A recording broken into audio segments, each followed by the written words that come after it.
স্মৃতি আমার বাতিজা, ওর তো আর স্মৃতি, চাচা বাতিজার যে স্মৃতি আছে এগুলো তো আর ভুলার মতো না। স্মৃতি তো অনেক আছে, অনেক স্মৃতি, এগুলা কি বলবো আপনাকে, অনেক স্মৃতি। সুষ্ঠু বিচার ভাই, আমেরিকার মতো দেশ, শুধু আমাদের বাংলাদেশের আমেরিকা, তারা আমাদের বাংলাদেশে মাতব্বরি করে আমাদের বাংলাদেশের বিচার সারা দুনিয়ায় ওয়ার্ল্ড তারা শাসন করতেছে। কিন্তু তাদের দেশে আমার ভাতিজা সারা দুনিয়ায় তারা শাসন করে, কিন্তু তাদের দেশে শাসন ব্যবস্থা, তাদের আইন, তাদের বিচার ব্যবস্থা, তাই আমি বিচার জানাচ্ছি, উদাত্ত আহ্বান করছি, বিচার জানাচ্ছি যে যাতে সুষ্ঠু তদন্ত সহকারে আমার ভাতিজার বিচার হয়। 1 বছরও হয় নাই, সম্ভবত আনুমানিক 7-8 মাস হয়েছে আর কি। যাওয়ার কারণ তো আসলে প্রথম দিকে তো উনি ভিজিট ভিসাতেই গেছেন আর কি, এখন পর্যন্ত উনি স্টে করছেন।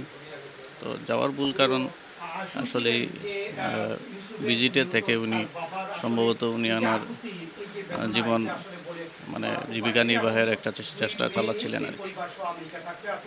আসলে এটাই আসলে মেইন উদ্দেশ্য আর কি। 1, 2, 3 ঢাকায় জমি জিতে নিন 100% ক্যাশব্যাক সহ 20 কোটি টাকার পুরস্কার। আমরা বিশেষ করে আমাদের সিলেট প্রবাসী অধ্যুষিত এলাকা, আমি নিজেও প্রবাসে অনেকদিন ছিলাম। তো আজকে যে সুখের আশায় আমরা প্রবাস ফাড়ি দিই, মা বাপ সব ছেড়ে।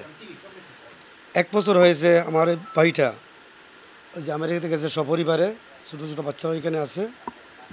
কিন্তু গতকালকে যে অনাকাঙ্ক্ষিত যে ঘটনাটা ঘটেছে, অপ্রত্যাশিত, বিশেষ করে মর্মাহত। আমরা বলার মতো এই মুহূর্তে কোনো ভাষা পাচ্ছি না। আমরা কি করব না সেটা পাচ্ছি না। আমার মামার কাছ থেকে তো আপনারা অবশ্য সাক্ষাৎকার নিয়েছেন, উনি এই মুহূর্তে সুস্থভাবে বলার মতো মানসিকতা নেই। আমি এই মুহূর্তে এইটাই বলবো যে ওনার এই পরিবারটা অত্যন্ত সাজানো গুছানো এবং উচ্চশিক্ষিত একটি পরিবার, এবং এই সমাজে প্রতিষ্ঠিত। ওনার গ্রামের বাড়ি আমাদের ইউনিয়নের 6 নম্বর ওয়ার্ডের 3টি গ্রামে। উনি 2 বারের সাবেক সফল মেম্বার সাহেব। বর্তমানে উনি আমার মামা শ্বশুর।